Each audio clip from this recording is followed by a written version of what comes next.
Assalamualaikum dan selamat sejahtera. Hari ini kita sambung lagi pembelajaran Sains tingkatan 3 KSSM bersama saya Cikgu Taufik Ibrahim. Hari ini masih lagi bab 1 rangsangan dan gerak balas 1.2 iaitu rangsangan dan gerak balas dalam manusia bahagian 3.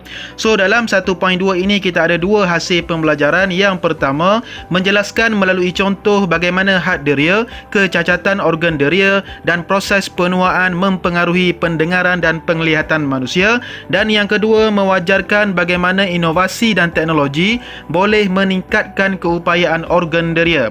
So sebagai seorang manusia yang normal, kita menggunakan audio visual merujuk kepada penggunaan dua komponen iaitu komponen suara ataupun audio, dan yang kedua ialah komponen gambar iaitu visual. Jadi kita mengaplikasikan kombinasi antara deria pendengaran dan deria penglihatan. So kita akan bincang had-had deria penglihatan dan pendengaran. Yang pertama kita pergi dahulu kepada had deria penglihatan iaitu had keupayaan mata untuk melihat objek di mana kita tidak dapat melihat. Yang pertama sekali ialah objek yang terlalu kecil, contohnya mikroorganisma yang ada di persekitaran kita. Contoh dalam gambar ni ialah protozoa yang kita boleh tengok di bawah mikroskop sahaja. Dan yang kedua ialah objek yang terlalu jauh yang kita susah nak nampak, contohnya planet-planet yang berada di luar angkasa lepas iaitu contohnya planet Mushtari. Okey, jadi itu ialah had deria penglihatan.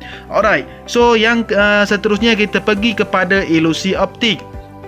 Ilusi optik ialah objek dilihat berbeza daripada keadaan yang sebenar. Otak tidak dapat mentafsir dengan tepat objek yang dilihat oleh mata kerana gangguan di sekitar objek.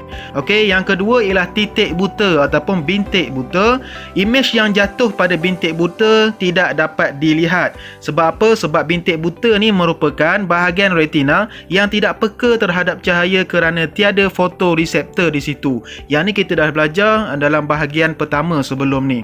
Okey, seterusnya kita pergi kepada ilusi optik dahulu. So tengok gambar rajah ni. So kita nampak pada awalnya nampak macam ada halangan, tetapi kereta lalu tak nampak sebab ada gangguan di sekitar gambar tersebut. Itulah ilusi optik, dia dah menipu mata kita. Seterusnya contohnya macam ni juga, sama juga. Okey, di sebelah kanan dia besar, pergi sebelah kiri dia kecil. So gangguan-gangguan di sekitar objek tersebut mengganggu kita punya mata untuk melihat dengan tepat keadaan sebenar objek tersebut.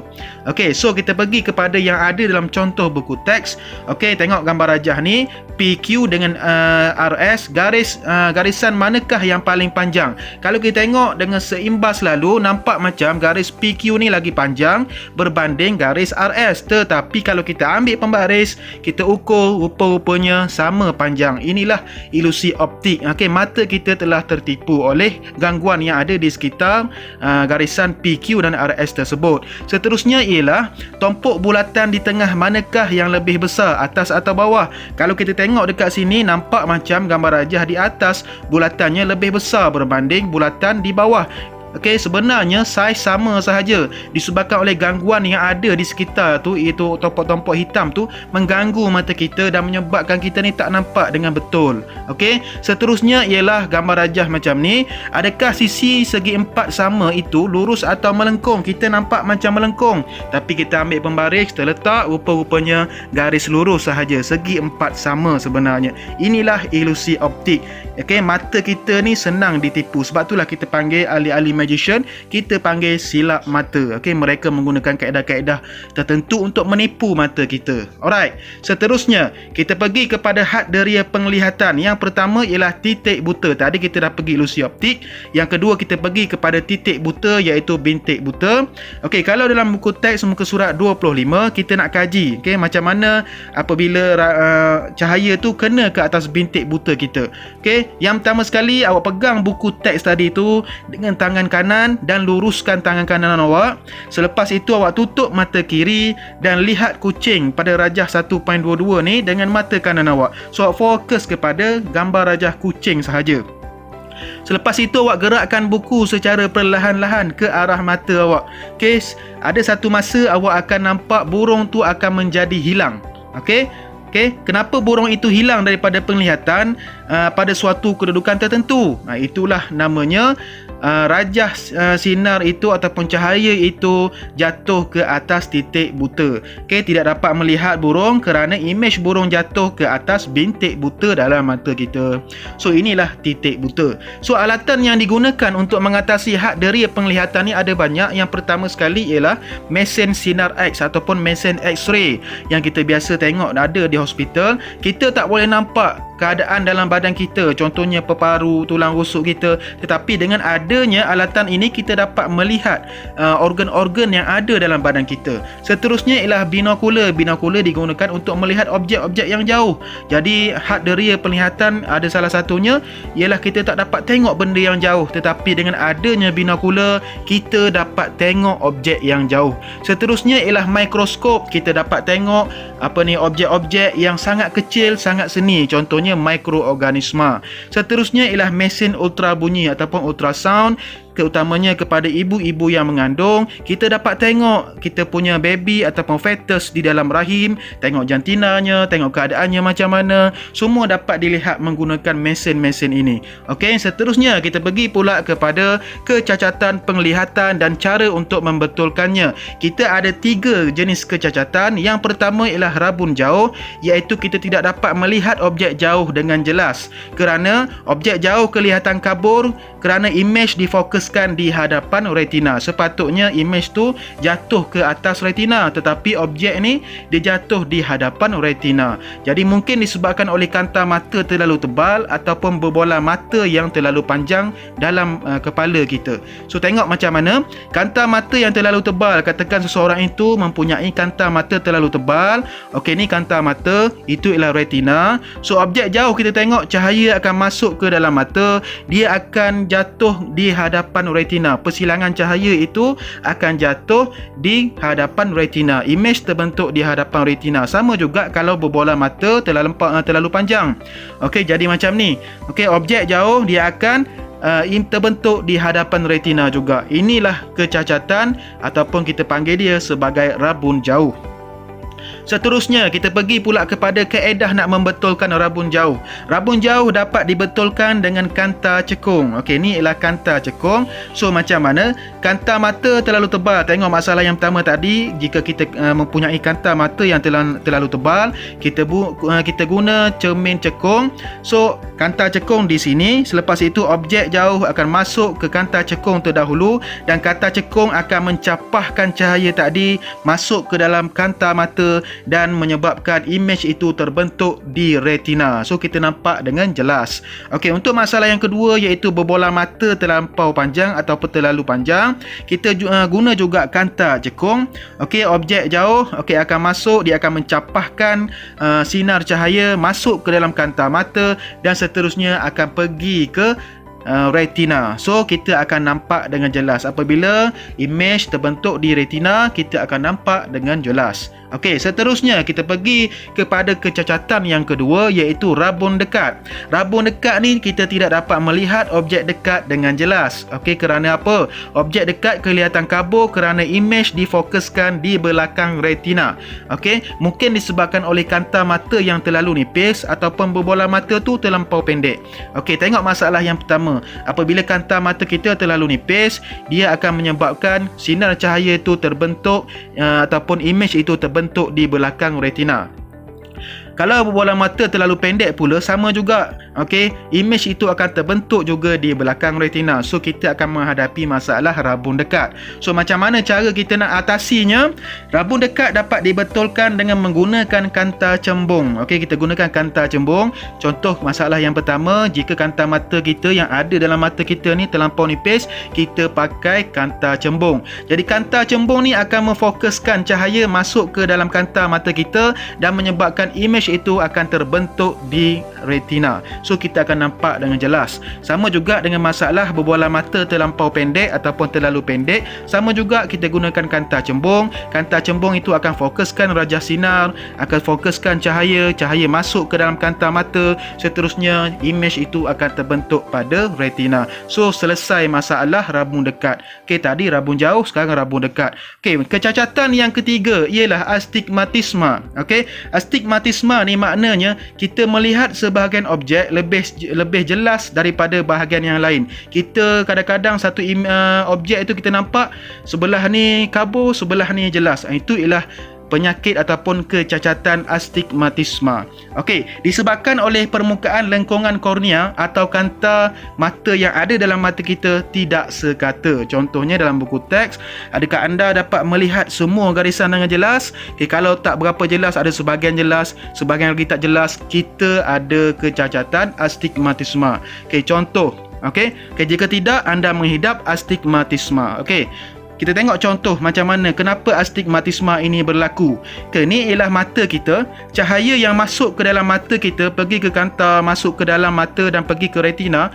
Cahaya itu difokuskan kepada beberapa tempat. Ada yang depan retina, ada yang di atas, ada yang di belakang. Itulah yang menyebabkan image terhasil tidak jelas. Okey, jadi macam inilah contohnya. So kita tak berapa nampak sebab pertindihan cahaya itu terlampau banyak. Dia tak fokus kepada satu sahaja, iaitu di retina. So ada yang depan retina, ada yang belakang retina. Okey, ada yang kat atas, ada yang kat bawah. So ada pertindihan cahaya menyebabkan kita kabur. Okey, kita nampak image tu kabur.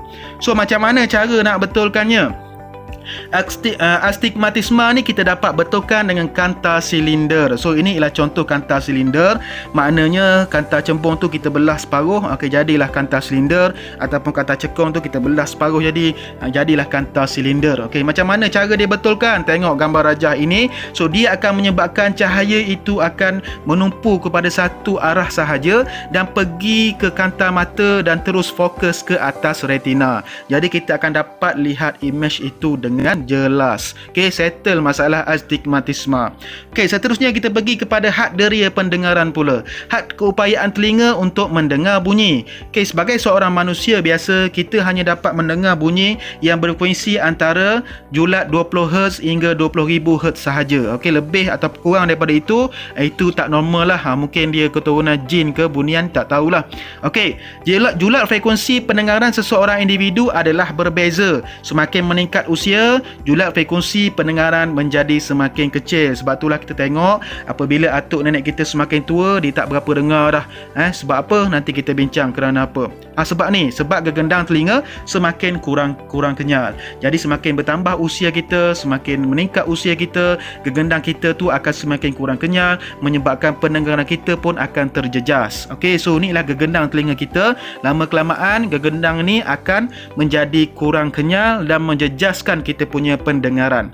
Okey, seterusnya kita pergi alatan yang digunakan untuk mengatasi had deria pendengaran. Tapi jangan bimbang, kalau kita ada penyakit kurang dengar ni, ada cara untuk atasinya. Yang pertama, stetoskop membantu kita mendengar denyutan jantung. So kalau kita dengar dengan dada, dengan telinga kita pergi ke dada tak berapa jelas, tapi dengan adanya alat stetoskop ini, terutamanya doktor-doktor, dia dapat mendengar dengan jelas degupan jantung kita. So sejarahnya, stetoskop yang pertama dibina pada 1816, diperbuat daripada kayu, dicipta oleh Reine Laennec, okey, di Hospital Necker Infants Malades di Paris. Okey, so inilah yang digunakan sekarang, okey, oleh doktor-doktor yang ada di hospital, stetoskop yang digunakan pada masa kini. Okey, seterusnya, kecacatan pendengaran dan cara membetulkannya. Kerosakan telinga akibat mikroorganisma, kecederaan kalau aksiden, proses penuaan semakin meningkat usia, ataupun bunyi kuat yang berlarutan. Kalau kita duduk di kilang, di construction, selalu dengar bunyi-bunyi kuat, boleh menjejaskan kita punya pendengaran. Okey, kita ada 3 kerosakan. Kerosakan telinga luar, kerosakan telinga tengah dan kerosakan telinga dalam. Kita pergi satu persatu. Kerosakan telinga luar dan kerosakan telinga tengah lazimnya mudah dibetulkan. Contohnya kalau telinga luar ni, katakan salur telinga kita tersumbat, kita boleh bersihkan saja, kita dengar balik. Sebab salur telinga ni mengumpul gelombang bunyi untuk masuk ke dalam telinga kita.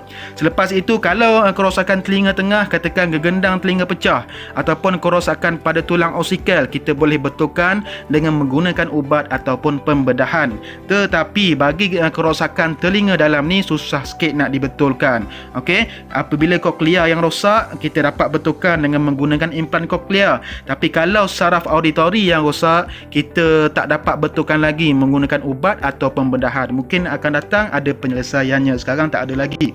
Alright, seterusnya kita pergi kepada inovasi dan teknologi diaplikasikan untuk mencipta alat bantuan pendengaran. Sebab itulah kita tengok ni, alat bantuan pendengaran ni digunakan oleh mereka yang berumur ataupun mereka yang meningkat usianya, atuk kita, nenek kita, semakin canggih dan kecil. Dulu besar, sebelah kiri tu nampak macam besar, daripada jauh orang nampak oh dia tu tak berapa nak dengar. Tapi semakin maju dunia, semakin kecil alat tersebut, disumbat dalam lubang telinga saja, tak berapa nampak. Jadi taklah berasa malu sangat kalau nak pakai. Okey, itulah kemajuan alat bantuan pendengaran. Jadi kita pergi pula kepada mensyukuri anugerah panca indera yang dikurniakan oleh Tuhan. Jadi gaya hidup yang tidak sihat serta kerjaya yang berisiko tinggi boleh menjejaskan kepekaan organ deria yang ada pada badan kita. Contohnya, gaya hidup yang tidak sihat, contohnya kita tengok TV ataupun telefon terlampau lama, contohnya main game ke apa, ini sangat bahaya. Jadi kita boleh hadkan penggunaan skrin iaitu TV ataupun handphone, menggunakan skrin pelindung supaya menapis sinaran yang keluar daripada skrin, supaya tidak merosakkan kita punya panca indera iaitu deria penglihatan. Iaitu seterusnya ialah kerjaya yang berisiko tinggi, contohnya bomber, air marshal ataupun marshal udara serta welder. Okey, jadi bomber mereka memerlukan pakaian yang kalis api supaya dapat menyelamatkan atau menghindari panca indera ataupun organ deria seperti organ deria sentuhan, mata. Okey, welder pula memakai alat pelindung muka supaya sinaran-sinaran ataupun api itu tidak terkena kepada anggota deria, contohnya mata. Serta marshal udara ataupun air marshal memerlukan alat pelindung telinga kerana enjin kapal ataupun pesawat kapal terbang ni sangat bising, boleh merosakkan kita punya organ deria pendengaran. Jadi seterusnya boleh cuba jawab soalan yang saya sediakan di bawah ini. Pergi sahaja di link di description video di bawah dan jangan lupa untuk subscribe. Terima kasih kepada yang dah subscribe, sebarkan kepada kawan-kawan, semoga bermanfaat, dan jangan lupa untuk like page Facebook saya Cikgu Taufik Ibrahim. Seterusnya kita akan belajar pembelajaran seterusnya 1.3 rangsangan dan gerak balas dalam tumbuhan. Jadi sekian saja, terima kasih. Assalamualaikum dan selamat sejahtera.